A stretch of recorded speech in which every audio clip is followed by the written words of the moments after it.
অবাধ, অংশগ্রহণমূলক এবং নিরপেক্ষ জাতীয় ও স্থানীয় নির্বাচন আয়োজনে সুপারিশ সহ প্রতিবেদন প্রণয়নের লক্ষ্যে বিভিন্ন অংশীজনের সঙ্গে ধারাবাহিক সংলাপ করছে নির্বাচন ব্যবস্থা সংস্কার কমিশন।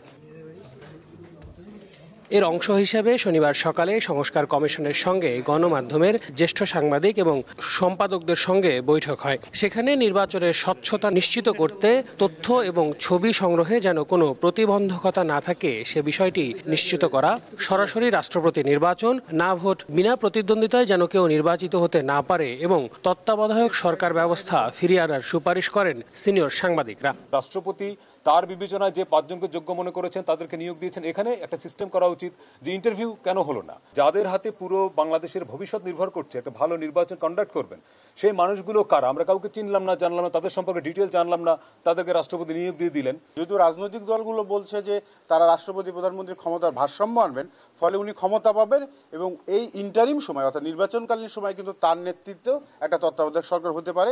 জাতীয় নির্বাচনের আগে স্থানীয় নির্বাচনের সুপারিশ তুলে ধরেন স্থানীয় সরকার সংস্কার কমিশনের প্রধান তোফায়েল আহমেদ। আমরা যে নাগরিক সমাজের বিভিন্ন অংশের সাথে আলোচনা করেছি সেখানেও একটা অভিমত যে জাতীয় নির্বাচনের আগে স্থানীয় নির্বাচনটা হওয়া উচিত। এর কারণ হচ্ছে স্থানীয় নির্বাচনটা করার কারণে আমাদের নির্বাচন কমিশনের সক্ষমতা বাড়বে। এত সংস্কার হচ্ছে, এইগুলোকে সংস্কারটা শেষ না করে যদি আমরা স্থানীয় নির্বাচনে যাই তাহলে কিন্তু সংস্কারটা ঝুলে যাবে। সব সুপারিশ মাথায় নিয়ে আলোচনা করে সংস্কার করার আশ্বাস দিয়েছেন নির্বাচন ব্যবস্থা সংস্কার কমিশনের প্রধান বদিউল আলম মজুমদার। আমরা যে বিষয়গুলো ভাবছিলাম ওনারা সেই বিষয়গুলো সম্পর্কে আলোকপাত করেছেন ওনাদের অভিজ্ঞতার আলোকে। তো মনে হলো যে আবারও যে আমরা সঠিক পথে আছি। কিছু কিছু গুরুত্বপূর্ণ বিষয় তারা গুরুত্বপূর্ণ বিষয় জোর দিয়েছেন। আমরাও এগুলো নিয়ে আপনাদের সাথে কথা বলছি, আমরাও ভাবছি।